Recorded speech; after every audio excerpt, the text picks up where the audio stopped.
Welcome back to the Sherry Sylvester Show, where we're going to talk about our current political environment of red alerts, conspiracy theories, and how difficult it is not only to find out the facts, but to keep the focus on the facts.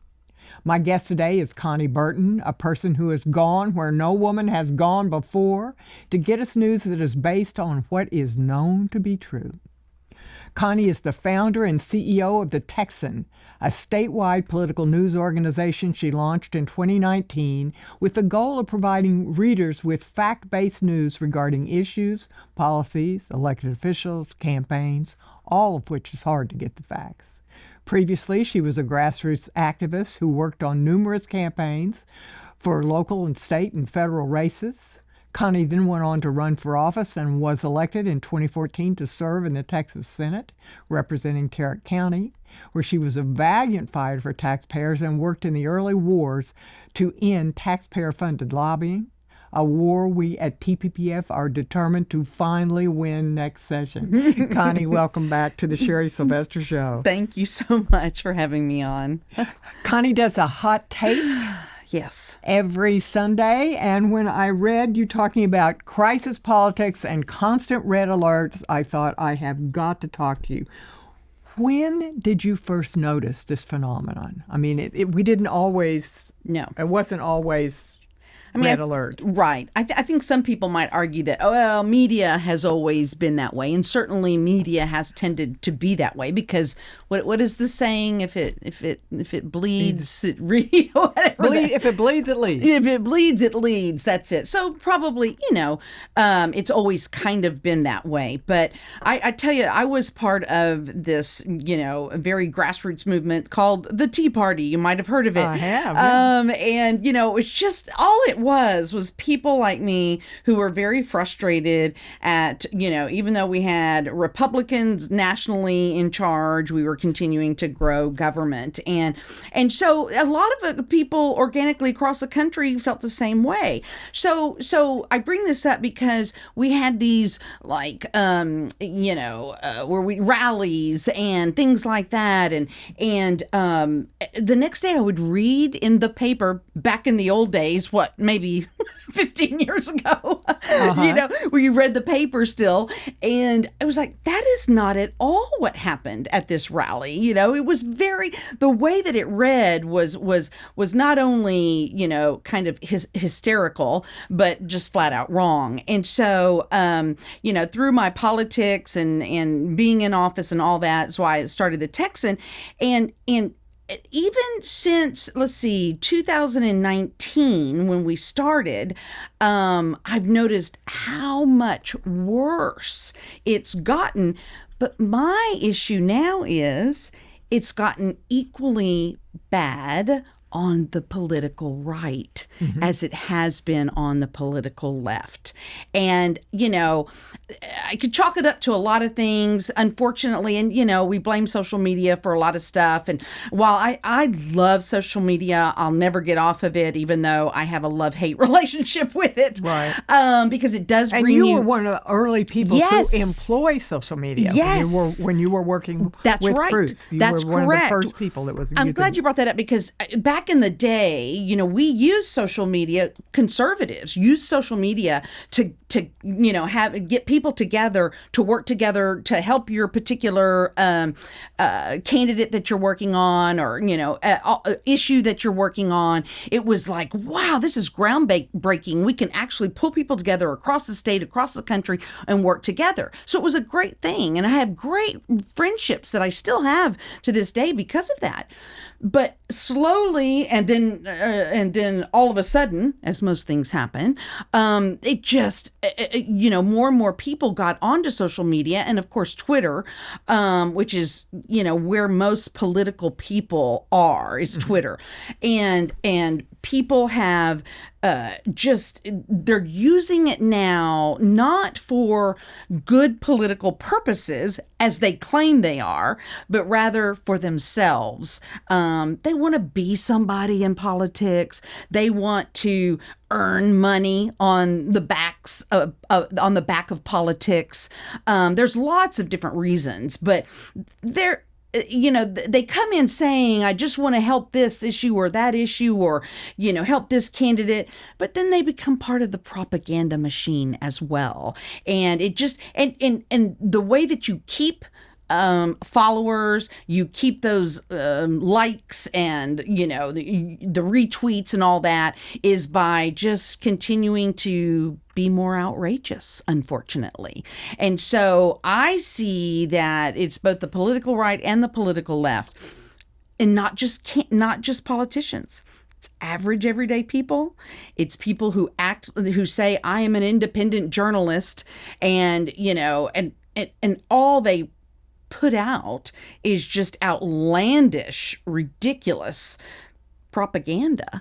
There's no, there may be some factual relevance in there. There may be a few facts, in there, but for the most part, it's just there's no editorial process that they have to go through. There's no fact checking. There's no, things that people rely on so that they know that what they're reading is true. And it's like outrage became a political strategy. Yes. I mean, I'm a professional politician, and I remember learning early on that we don't use politics to persuade people. We use our political messaging to identify our people. You don't try to move people over. Interesting. And so in order to do that, the message on both sides has to be, if we don't win, the world as we know it will end. That's right. That's exactly where, and perhaps we've always been there. I didn't realize it maybe until of late, but that's exactly it. The world is going to end if we don't pass this particular bill, we don't deal with this particular issue, and you get caught up in it, and people get caught up in it. Maybe like you're saying, it's always been that way. It's just more evident because of social media, and everybody gets in on it now, and is doing that, and it's fear driven. I thought you were going to say a minute ago, we don't do it to highlight our people. I thought you were going to say we do it for fear, because that's what it is, right? It's we've got to make everybody afraid all the time, or I don't know. That's not completely true, but I think that's what we're ending up doing, is making everybody afraid all the time, that if we don't do this, oh my gosh, things are going to fall apart, and it's not a good place to be. Think about it just in your personal life. This is what I always want people to do. Just think about your personal life. If you make decisions out of fear or anger, are they the best decisions you've made for your own family or your own life? Generally not. Right. You need to back away, kind of think it through. Okay, was that true? First of all, was that even true, what I just heard? And then will it in fact create, this, whatever the fear that they're generating in you is thinking of? You have to sit back and think, and usually then you kind of go, okay, it's not as scary as what I thought it was. And then you make a better decision. But man, in politics today, everybody is working on fear. The average person tweets something that they've heard that they want everybody else to be afraid about. Pundits, podcasters, as well as politicians. Well, how do you run a media company? So you're in the headline business. So you can't run a headline as it's not as bad as you think. Yeah. I'm not, don't worry about this, just want you to know, but And honestly, I have to tell you, I think we would be a much more successful media company if we did do that. But I refuse to. If you had more red alerts. Correct. Sorry. Yes. If we had more red alerts, we would be a much more successful media business. And by that, I mean, a lot more subscribers, because they'd be like, I've got to know this because I've got to know what's going on, or, I'm not going to be able to get food on the table tomorrow because of whatever policy that passed yesterday, Well, and sometimes it's like we're not paying attention, and there is plenty to tweak and criticize about government. Yep. But a lot of times when I read these things, I'm sitting there thinking, well, my party's been in charge for a long time. That's right. That's right. And so Exactly. And there's things like, I remember sitting in my Senate office with young staffers, a couple of them young staffers that were like, we were dealing with this. And this was back in when was I even in office? 2014. You were elected the same year as the lieutenant governor. Okay, that's right. And so we were dealing with then, and everybody was scoffing at us about, because it actually happened in the district of where in my district that I represented, Fort Worth ISD, where they were allowing boys and girls restrooms, those who were identifying as boys. All this verbiage hadn't really landed yet, but the Obama administration was saying if they think they're a girl, they can go into the boys' bathroom. And that was back then. And we were trying to pass legislation to prevent that then. And everybody laughed at us. And what are y'all talking about? This isn't an issue, blah, blah, blah. And oh my gosh, the outrage over us even talking about something that was an issue, even though it was literally happening in a school district in my district. But a couple of staffers were like, how did we get here? How did we get here where this is even an issue? So you can kind of understand, because things like this do creep up on you in politics, exactly. Right? Well, that's how we won the 24 presidential election. That's right. I believe that issue was critical. That's right. Exactly. And everybody's kind of looking around and saying, how did this even happen? Well, there are groups, people, there are, I don't know any more than people or groups that behind the scenes are working to do these kinds of things, and we don't know about it. We're living our lives. We're have jobs. We pay attention to politics, but in a surface level, and we're voting for Republicans or Democrats. You don't really know what these activist groups are doing behind the scenes, but lo and behold, a group, what is their name? Human Rights Campaign. Oh, right. The Human Rights Campaign. I didn't know about them before I came into office. They're a huge organization on the left that at the beginning was just working to have gay marriage be legal. And then they got that, so they worked on the next issue. And so there are subversive things going on in our world, unfortunately. And so it does make us all kind of go, anyway, when all of a sudden it surfaces, right? Exactly. And I think you said something that we see all across the board, the Human Rights Campaign, gay marriage. That was a huge debate, still being debated in Texas, but they couldn't take the win.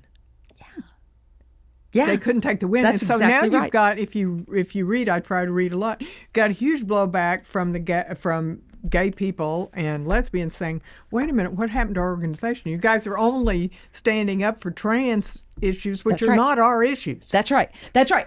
Feminists, the old Democratic feminists were like, wait a minute, now all of a sudden we've been working on women power for how many years now, and we've attained all these things, and now you want this man that thinks he's a woman to, take the place or be in women's spaces or compete in women's sports, So there are these things that unfortunately we have to be watching, but I think it's also made us a bit crazy in the political world, because now we're at a point where everybody, no, I shouldn't say that, because that's part of it. A lot of people think that everything is subversive, that there's conspiracy everywhere. Every group is doing something that I'm not seeing. And so now people are starting to see things that aren't really there either. It's a huge web. And you talked about that. Where did we get into this rising up? Was it COVID? Yes. It was COVID. I think so. The conspiracy. I was talking to people in my family, and like the web of conspiracy. We know that 80% or some probably not 80. a whole bunch of people think we don't know what happened with the JFK assassination. So you've got that. right. You've got 9/11. Yeah. Yeah. And then Yeah. and Epstein.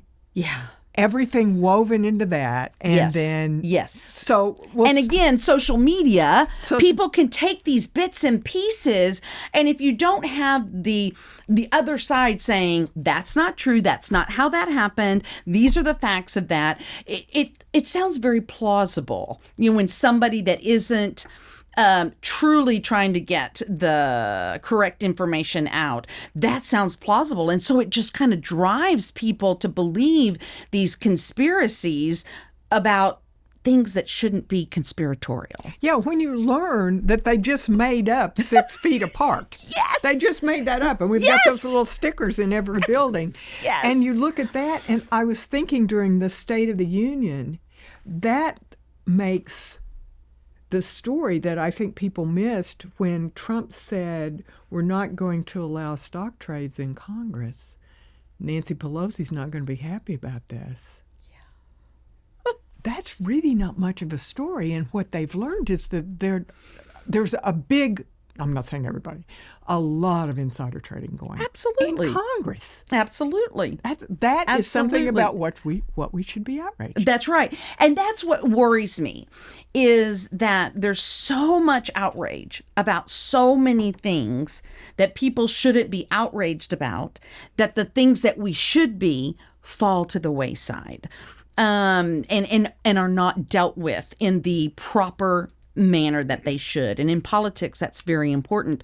And you're right, you brought up JFK. Of course, there's been these conspiracy theories before. We didn't have the avenues via social media that everybody all over the world, and they can just take off and they can go viral, and you don't hear the other side, and there's not this, for the most part. I mean, people still try to have, like these kinds of podcasts and conversations and try to say, no, this isn't true.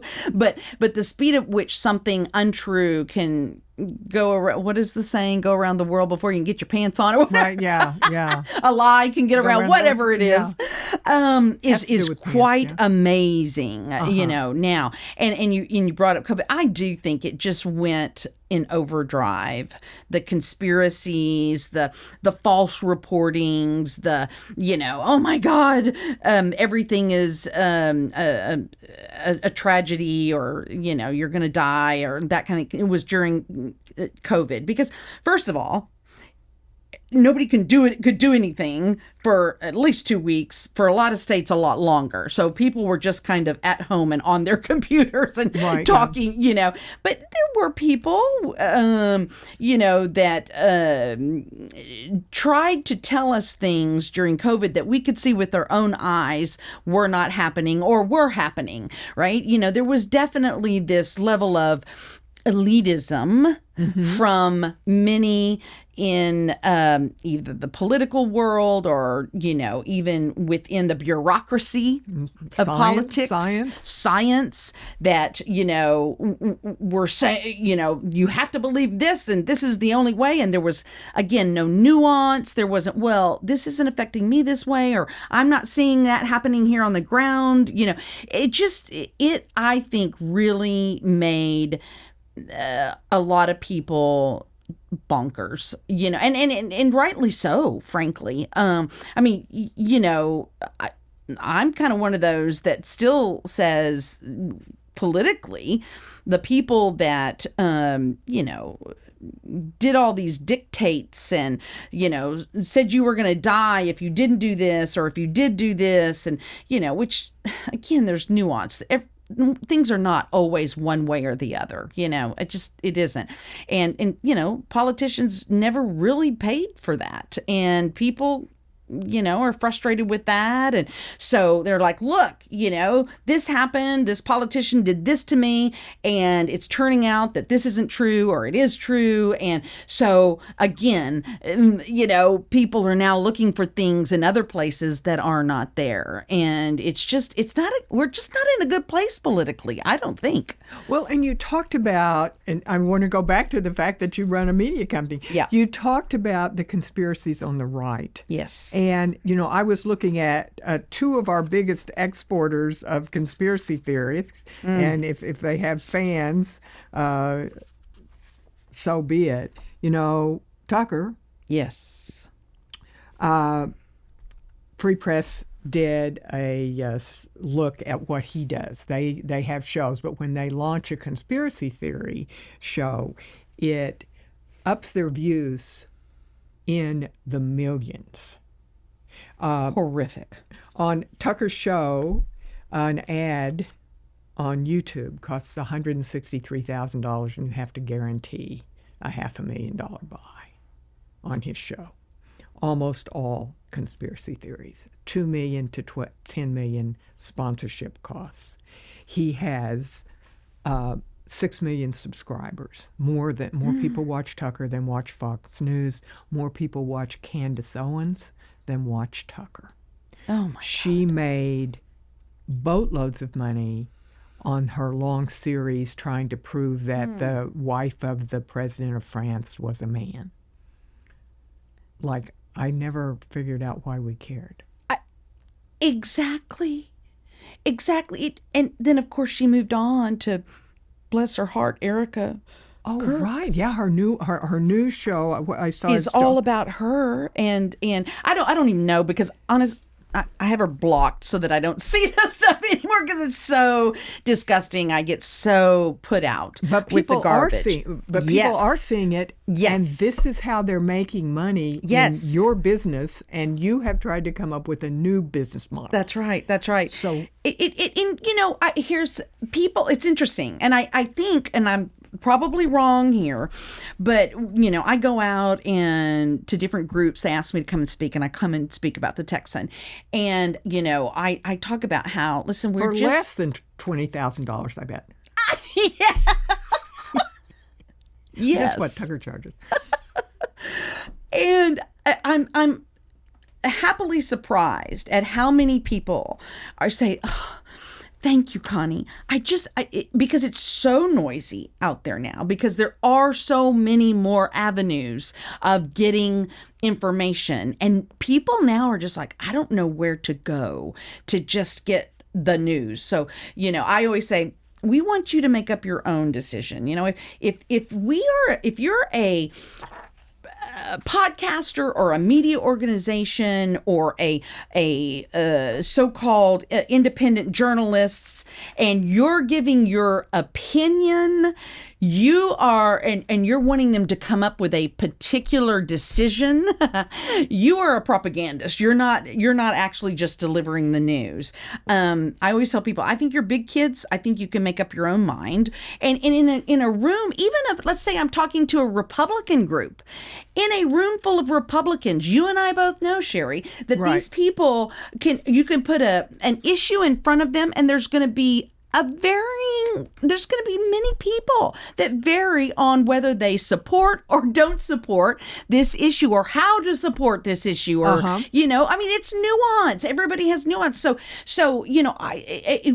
not everybody agrees on everything, nor should they, I don't think.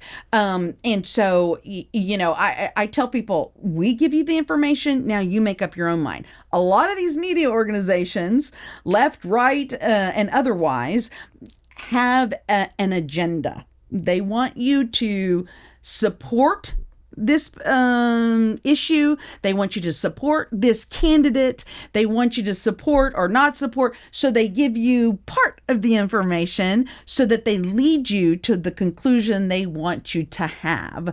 That is not media informative. That is activism. And that's what used to frustrate me about the left-leaning media, and why I started it. And now I'm seeing it on the right just as bad, if not worse, frankly. Give some examples. You can, I don't know, let's say an independent journalist, You see them, they'll tweet in Texas, and they'll tweet, how much they love this particular candidate, blah, blah, blah. And they're going on and on and on. And then all of a sudden they're writing this stuff about their candidate that they love, their person who is running against them. And it's all bad all the time. And, you kind of look at it and you kind of go back and you go to something that they're referencing and you read it and like, that's no, that's not what that says. In other words, they're interpreting the original, let's say, document or meeting or whatever, or something within that person's life. They're interpreting it in a way that shows them to be bad. And it's... Yeah, you're always a bedwetter and a communist. And that's who you're running against, That's right. That's right. And again,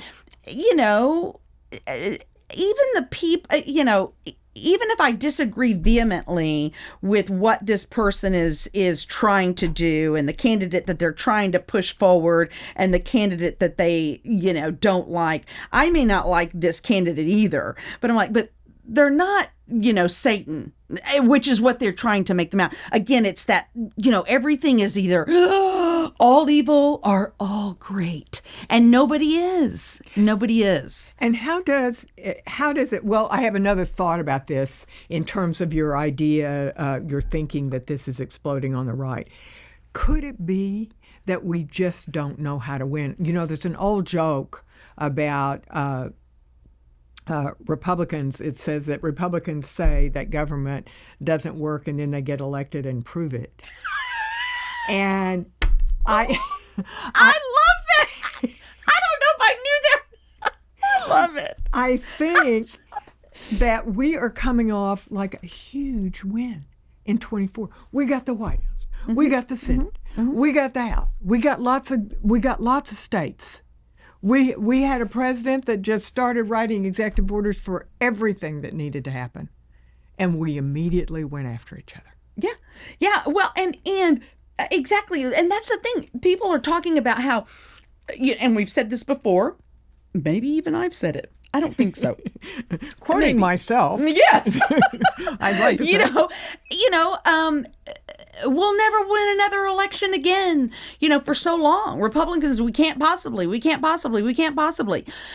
the election was stolen Oh, then he won, and now, and so, like you said, we've got everything, and yet, many people on the right are like, oh my God, if we don't do this now, so we got what we wanted, but now we're on to the next. Oh my gosh, if we don't pass this act, and I don't disagree with the SAVE Act, I don't disagree with it, but we passed in Texas 10 years ago, exactly. Right? I'm like, and plus, I mean, there's a lot of things to think about in that. I was like, well, aren't elections run locally, and don't we all, is that really a, you have to think about things. That, yeah. Is that a national issue or is that a state local issue, kind of a thing? And we here at TPPF support the SAVE Act. Okay. and I'm not even saying I do or don't. I mean, it's of course we all want people to identify, to be a U.S. citizen, right? Sure. But you have to also think about things like, is that a function of the federal government, or is that a state level function?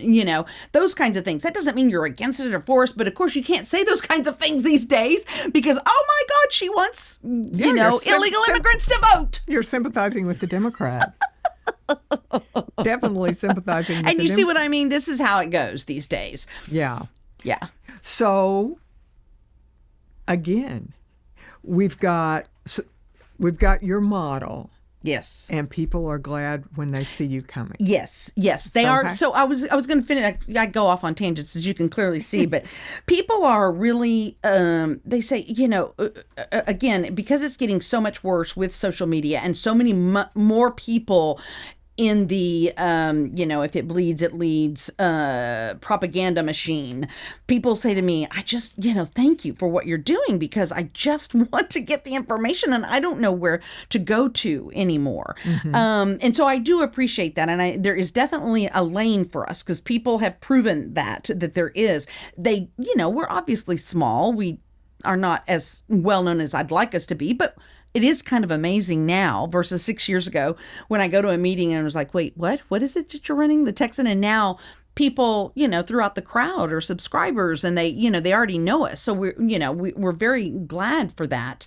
But, it does also lead me to tell people, listen, I've been where you are, frustrated with the left-leaning media, before, and it's why I started the Texan. But, I think what we need to learn is don't decide that everything you read is false or that everything you read is truth, right? I do read a lot of the media, these mainstream media publications. I follow particular reporters that I trust. You can kind of get to know them. That is one good thing about social media. You see how they tweet. They don't tweet their own opinion. They don't give you, this guy is bad or this guy is good. They just give you the information. And they're with some of these mainstream media organizations. And I begin to trust, their writing because I see how they are, on a personal level, with their tweeting and that kind of thing. And so it's not like, everything in a mainstream media article is incorrect or wrong. And you can take it and kind of go, okay, they used leftist language there. I can see they're probably a little bit pushing an agenda there. But this, what the article, the issue, the bill that they're talking about, maybe I need to look more into that and see, kind of a thing. So we just need, as I said in that hot take, we need discernment. Please, everybody, use discernment. Just because somebody you don't like, says something that's true doesn't mean that you should disbelieve it because you don't like them, and vice versa. Just because you like this person, on a friendship basis, right? And they say something doesn't mean you should necessarily believe it either, right? Just use discernment. That's all we need to do. Yeah, tell me about your mixtures. I noticed in the coverage, for me, it's different on different topics. Once the war started, I tuned into Fox because I knew that Fox is close to the administration, and they're going to have probably pretty inside kind of information about who's being bombed. Yep. But then I was also looking at CNN and the left-leaning media because I wanted to see how it was playing. Right. And I knew if I wouldn't get any criticism on Fox. Right. That's right. That's exactly Fox was just going to go yay. That's right. And you wouldn't get any analysis. Who do you, in Texas, who do you look to? I really, honestly, that's a great. Or is it mostly national? It's particular people, and I'm trying to think of the name. Obviously, our reporters, the Texan reporters, of course, yes. Of course, right. And then when I click on a Texan story, it's like I'm going for something different than when I click on a scorecard story. Exactly. Or a Texas Trib story. That's right. And Patrick Svitek. Was back, was with the Trib forever, and I enjoyed him previously when he was there the first time, and then he went to Washington Post, and he's doing some things now again for them.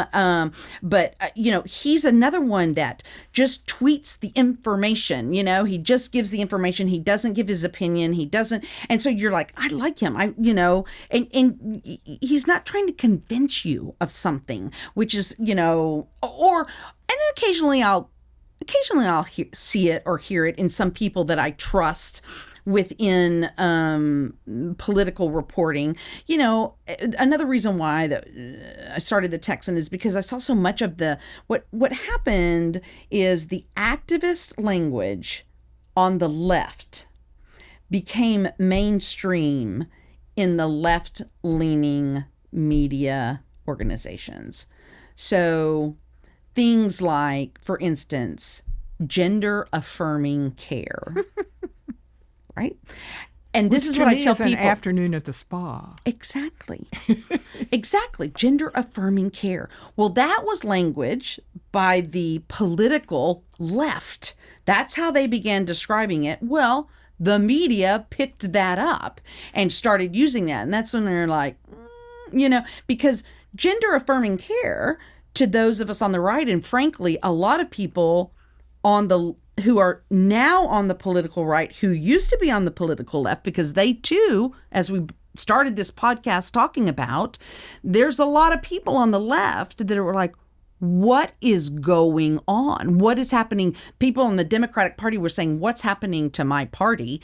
That now they're saying that underage girls and boys should be allowed to have these surgical procedures. That's what they are. It's not gender affirming care.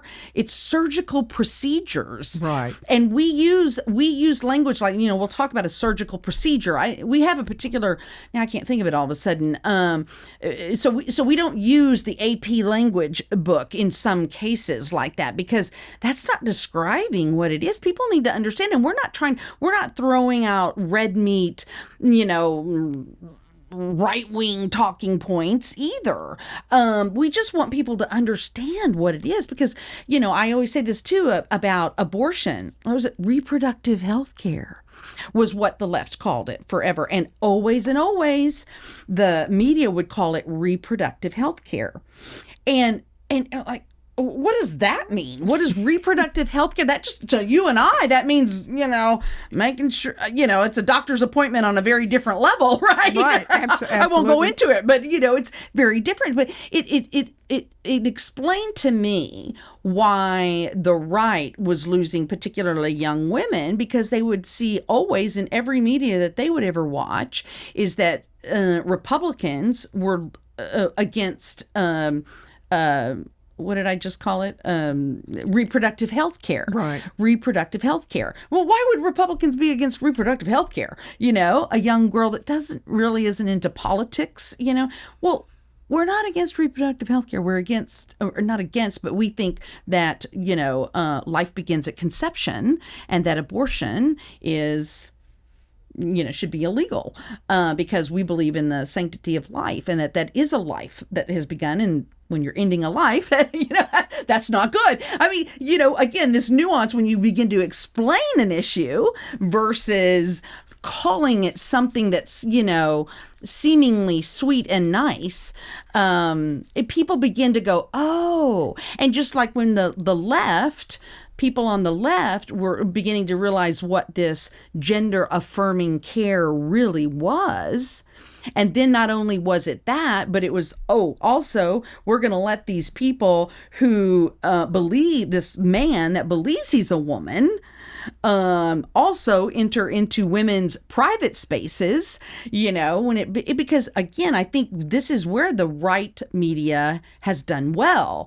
We, can explain these things and explain these things in real words and images, and then people are like, I don't really want to be a part of this anymore. And that's really why, I don't know, really. I mean, Trump did form a coalition. There's no doubt about it.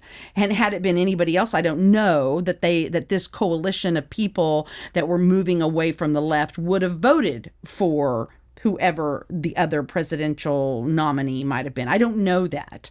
But I tend to think that this coalition was not only because Trump could form it, but because the other party became bat crap crazy with their issues, right? Well, and going just so that I can tell the story, because I think it's a good one. How do you know when to chase some of those things down? Here's a story. As I said, I've been doing this a long time, and there was a National Women's Conference in Houston in 1980. And I covered it. I was a baby reporter. And on the other side of town, Phyllis Schlafly in the Eagle Forum also had a conference in protest of them, and they had more people actually than the National Women's Conference. One of the things that Schlafly said was, they're going to take away our restrooms. Amazing. I did not know she said that. The reason she believed it is because when you think about it, Connie, when you were out, particularly if there were no public restrooms for women, women couldn't leave the house. Men could go behind a tree. Yeah. Yes. But you couldn't leave the house. So public restrooms for women were something that had to be fought for. You had to say, yeah, we want women out in the world. We want them to be able to do business. We want them to come shop at our stores. Amazing. And she had that. And when I heard her say that, I thought, you're crazy. She's nuts. This woman, I report, on the other side of town, Phyllis Schlafly holds the, right, a conference of crazy people. Right. And it kind of just goes, it's cyclical. I think, it goes back to what we were saying earlier. Some things are crazy. Some things are prescient. Yeah. Prescient. She's definitely prescient. Yeah. Yeah. And so, and unfortunately, we're in a world now where there's so much information everywhere all the time, 24 hours a day, and anybody can do it anytime, that it's just really, really hard to know what's crazy and what is present. Well, I'm going to wrap up here to ask you, how do you establish that trust? I'm watching Barry Weiss at CBS News. Yes. Do you have thoughts about that? Yeah, I just thought that was so interesting because of how much. Let's see. How did she gain her? Because she's the one. Isn't she one that was against the transgender issue, or at least the men in women's bathrooms? Wasn't there a particular issue that kind of drove her more? Am I wrong on that? She was at the New York Times. Yes, and she quit. Yes. What was that? What was the situation? I don't remember. They weren't letting her say. I don't know if it was the trans issue. I don't know. It's Israel. It's Israel. It's That's totally it. Israel. It's Israel. Of course. That's it. Right. So it's again, she's kind of speaking up against her party. I think she wasn't using the language that, they wanted her to use at the New York Times, you said, right? Yeah. So she left. That's right. And, started her own and was kind of like, we're not going to. Yeah, like who could have thought? Exactly. So I thought that was really interesting. And of course, then she became a pariah on the political left because, oh my God, she's not falling in line with the talking points and that kind of thing. And then, of course, when she went to CBS, the political left even more just excoriated her. And so why I find that interesting is because, I get that people don't want, I hear it all the time. We shouldn't have this political firing squad on the right or the left, or obviously I hear it on the right. We shouldn't have this. But at the same time, what grosses me out even more is if we just have this, again, everything that this person does is always right, and therefore we should always be okay with it attitude. That just creeps me out. I mean, that's just not how things work. We should always be open to saying, particularly our politicians, no, this policy is wrong. This isn't, how you campaigned. This isn't limited government, blah, blah, blah. So when she's, when I see that the political establishment or the political left activists are going, or all of a sudden don't like her, I find that endearing because she must be saying things that are true and not just towing the party line. Right? And so I think that's kind of a good thing, because she realizes too that everything is not just one way or the other. There's nuance, there's stories to be told. There's, people need to decide for themselves. That she strikes me as that kind of a woman. So that's why I find it very interesting, because that's basically what we're trying to do is not tell you how to think and not scare you into thinking something. It's just, let's calmly and deliberately talk about things, people, and calmly and deliberately you make your decision on who you want to support or not support, or issue you want to support or not support. But the world is not going to end tomorrow. Regardless, we have, what do they say? We have agency. We do have agency. In other words, if we know there's an issue out there, we can solve it. We don't have to freak out over it. And frankly, if we do freak out over it, we're going to make bad decisions. It's like climate change, that they became a political issue and we've got generations that think that, have anxiety issues because they truly have anxiety issues because they think that the world is going to end if we don't get rid of fossil fuels, and it's just not true, what I'm saying, where I am right now, and I'm glad you're bringing all this up, is I'm tired of the hysteria. I'm tired of the world is falling apart. Do we have to deal with very, very important issues? Yes. But the problem with this hysteria is that we're not. When I started running for office, I talked to everybody how we are $16 trillion in debt. Texas has to be strong because nationally we are $16 trillion in debt. What are we now? I think we're like 40 trillion? We were 16 trillion. Wasn't that long ago? So you see, the world is falling apart, but nobody's doing anything about the debt. And that's a real issue. It's a real issue, and it makes me think that you're the Barry Weiss of Texas in that, she kind of last week. She's the person that went in and got that hospice fraud in California. She broke that story. CBS broke that story. And it's not like the hospice fraud hadn't been sitting out there. That's right. Exactly. That's why would a state like California, huge state, and they're continuing to raise taxes, and they're continuing to, didn't they actually pass the legislation that they said it was okay for a child to get transgender surgery without permission from their parents? They're paying for all that. So yes, there are, it's insanity. So we're not dealing with, because there's so much just made up stuff, unfortunately, hysteria over things that aren't really going on or happening, or what is a conspiracy right now? I'm sorry everybody, but I don't believe in chemtrails. They are contrails. Sorry. You heard it here first. Yes. But we've got people that want to deal with and don't want, cloud seeding. I'm like, cloud seeding helps communities that need rain for crops to feed us. We're getting crazy. And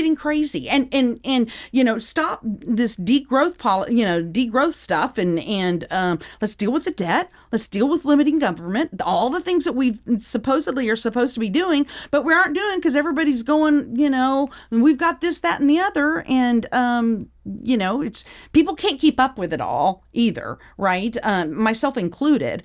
But mostly it's just that we're not dealing with real issues that we need to deal with because we're all of a sudden making up issues. And I don't really get it. Why? Maybe, I guess you proved it by how much the ads are, I don't know, maybe even average everyday people are, getting paid on Twitter and stuff. I don't know. I have no idea. I know their payouts. Well, conspiracies are fun and they take a lot of time. And, Yeah. Well, so tell me this, Konni, if someone is not familiar with the Texan and they want to subscribe, yes, what do they do?